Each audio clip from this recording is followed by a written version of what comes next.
Fala galera, sejam todos bem-vindos ao Ponto do Código. Vamos começar um curso completo de desenvolvimento de sistemas. Vamos focar aqui no back-end, certo? Aqui são as redes sociais, já curte, se inscreva, no Instagram, aqui no YouTube, se inscreve e ativa o sininho para receber todas as notificações. No GitHub também, certo? Segue lá, onde vai ficar todos os códigos, o material dessa aula, também vai ficar lá, ok? Toda a estrutura do curso eu coloquei aqui ó, no nosso GitHub. Tá? Então é importante que você acesse aí o GitHub, porque vai estar aqui nesse GitHub, ó, ponto do código, tá? Ponto do código, repositórios, módulo back-end. Por que módulo back-end? Futuramente eu pretendo gravar aí o front-end, então terá o módulo front-end. Okay? Então, aqui está toda a estrutura, aula 1, aula 2, a aula, certo? Então, vai ficar aqui bem estruturado, serão 30 aulas, ok? Seguindo aí todas as boas práticas de programação, bem estruturado. Depois, se você não concordar com alguma dessas sugestões aqui de aula, você pode colocar aí nos comentários que eu vou acrescentando o aula a aula, ok? Então, vamos lá. Dando continuidade,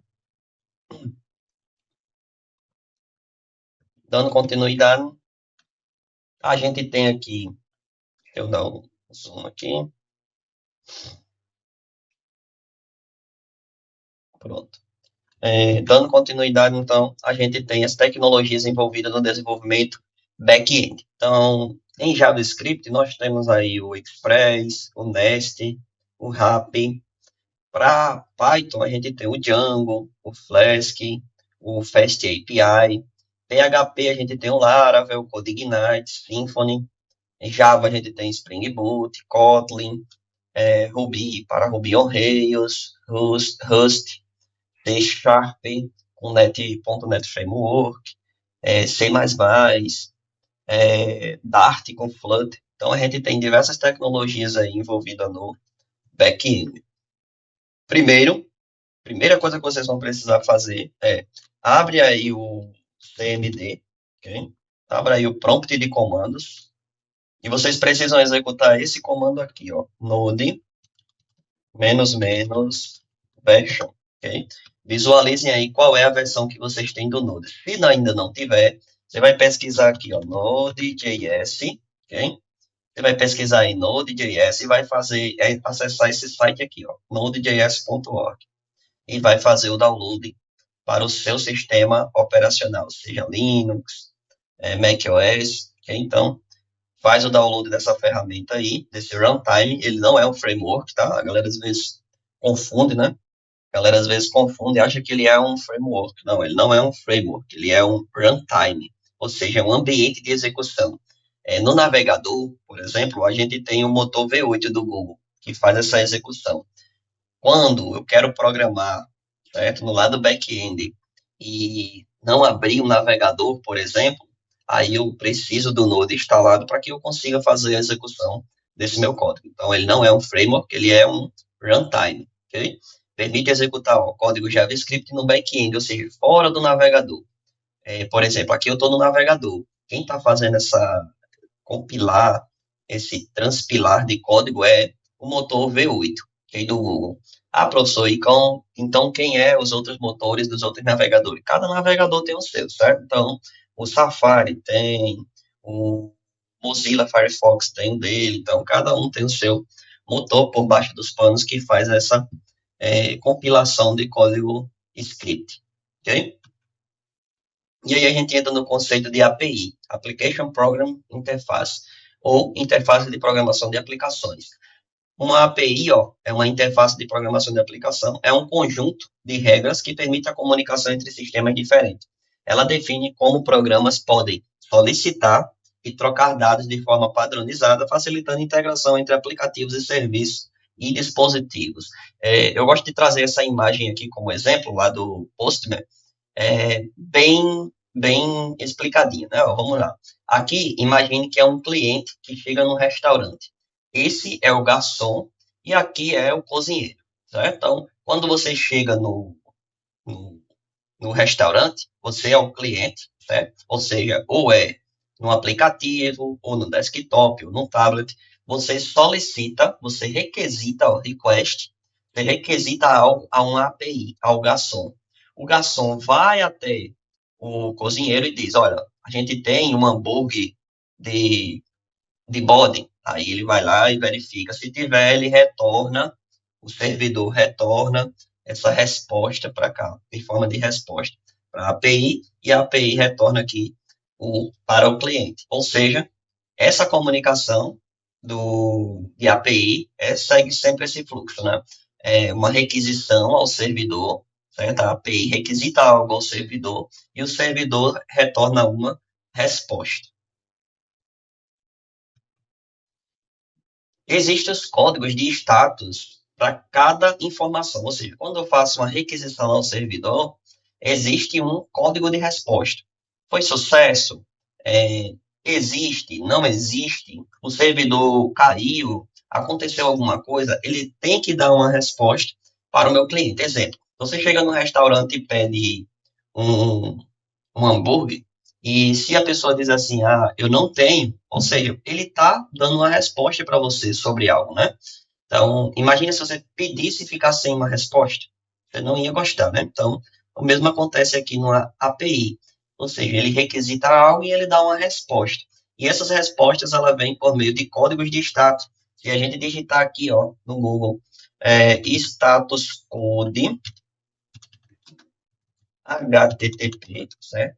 Hypertext Protocolo, ou seja, protocolo de transferência de hipertexto.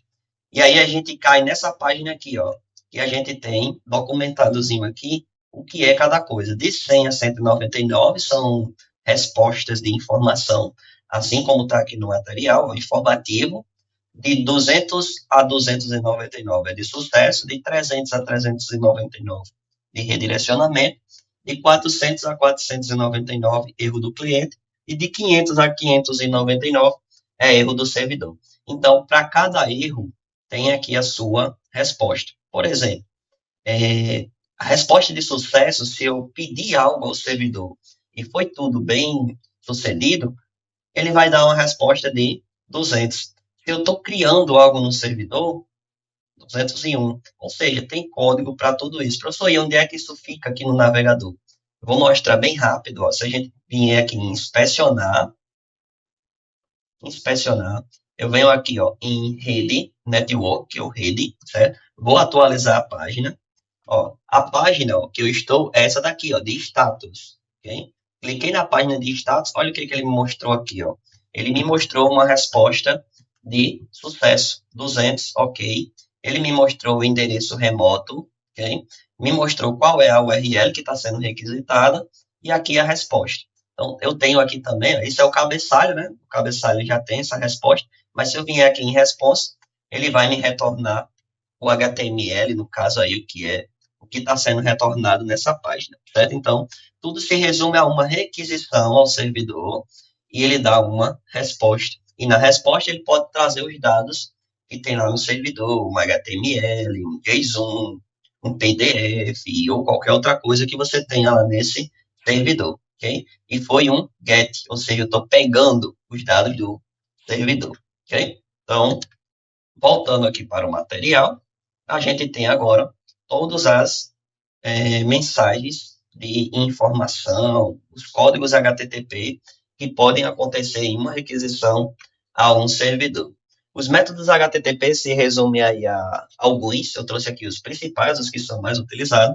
A gente chama de verbo ou métodos. Por que verbo? Pegar, postar, ou enviar, editar. Okay? Então, get, recuperar os dados do servidor, eu posso ter uma URL que retorna os dados do servidor. Eu posso ter um post, fazer um post, ou seja, criar um novo recurso no servidor.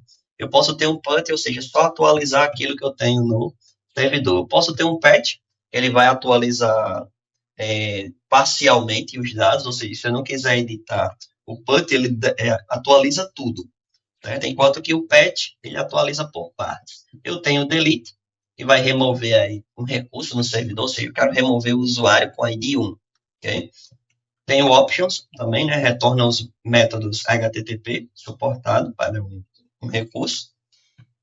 E essa parte aqui vai ficar mais explicadinho quando a gente estiver na prática, ok?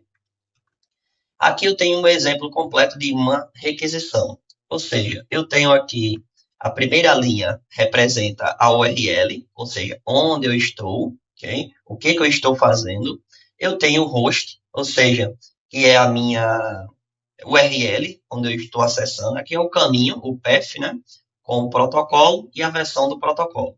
Aqui eu tenho o host, ou seja, é a URL.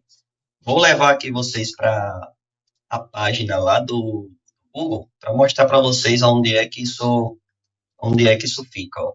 Fica aqui, ó. Eu tenho ó, a request URL, ok? Eu tenho endereço remoto, que é esse trequinho aqui, ok? Então, o mesmo a gente tem aqui na nossa representação. O host, tá aqui o host, certo? Eu vou ter também o content type, ou seja, o tipo do conteúdo, ok? Ou seja, aqui nesse caso é um JSON. Eu vou ter também as autorizações, caso seja uma aplicação que precise autenticação. Eu vou ter o user agent, ou seja, informa qual é o cliente, se é Mozilla, é Google, o que é.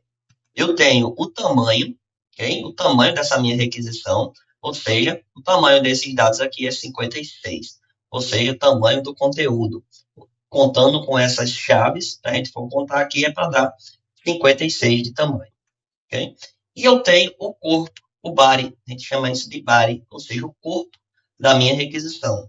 Ou seja, quando eu requisito algo ao servidor, que eu vou criar um recurso, eu preciso levar esse recurso, certo? Então, eu levo os dados do usuário para o servidor, e o servidor, por sua vez, dá uma resposta, se foi criado, se existe aquele dado no servidor, ok? E se ao invés de um post, a requisição for um get? Então, e aqui eu estava fazendo um post e levando os dados, aqui se eu fizer um get em usuário, a tendência é que ele me retorne todos os dados desses usuário em formato JSON. JSON é um formato de arquivos que vocês vão ter que se familiarizar para esse curso, que JSON vem de JavaScript Object Notation, ou seja, uma notação de objeto em JavaScript. Eu tenho chave e valor, ok? API REST. API REST, ou Representation State Transfer, é um conjunto de princípios que foi desenvolvido aí por Roy Campo em 2000, 2001, por aí, certo? Então, quais são as características? Ela é baseada em HTTP e praticamente ela tem alguns verbos, ou seja, get, pegar, post, postar, criar, put, editar, deletar, ou editar, atualizar, deletar, para deletar um dado, né, e patch para atualizar parcialmente, ok? E a gente tem a tal da API RESTful. Aqui eu falei da API REST e a API RESTful, que nada mais é do que você criar uma API que utilize todas essas, as boas práticas da API REST, ok? E aí a gente chama isso de uma API RESTful, quando eu utilizo todos os verbos, a manipulação, resposta, é, quando eu faço todo esse conjunto, a gente pode se dizer que a gente tem uma API RESTful. Aí a gente entra aqui nos padrões de arquitetura. A gente tem alguns padrões de arquitetura, certo? A gente tem o padrão monolítico, a arquitetura monolítica, ou seja, o cliente solicita algo, todos esses dados aqui estão em um único servidor, até mesmo o banco pode concentrar todas as informações em um único lugar, um único banco de dados, ou seja, qual o problema disso aqui? Se eu cortar ou o servidor aqui cair, cai todo o serviço, ok? Então, é uma estrutura monolítica, certo? Então, a gente tem tudo concentrado em um único servidor. É diferente de um microserviço, onde eu tenho um API Gateway, ou seja, o cliente solicita algo aqui a essa API Gateway e ela diz para qual serviço isso está direcionando. Exemplo, imagine que a gente tem um serviço da Amazon. A gente sabe que a Amazon pode receber milhões de requisições, milhões de usuários em sua plataforma. Então, imagine que o servidor deles cai. Para esse caso aqui, cairia o serviço completo. Aqui eu poderia dividir os serviços da Amazon em microserviços. Ou seja, eu poderia ter aqui uma autenticação, aqui um busca por produtos, aqui eu poderia ter um pagamento. Ou seja, se cair o pagamento, eu continuo tendo acesso aos serviços e continuo conseguindo fazer a autenticação. Cada um com o seu banco de dados separado. A gente tem o que a gente chama aqui de arquitetura de microserviços. Isso é uma arquitetura que permite escalar.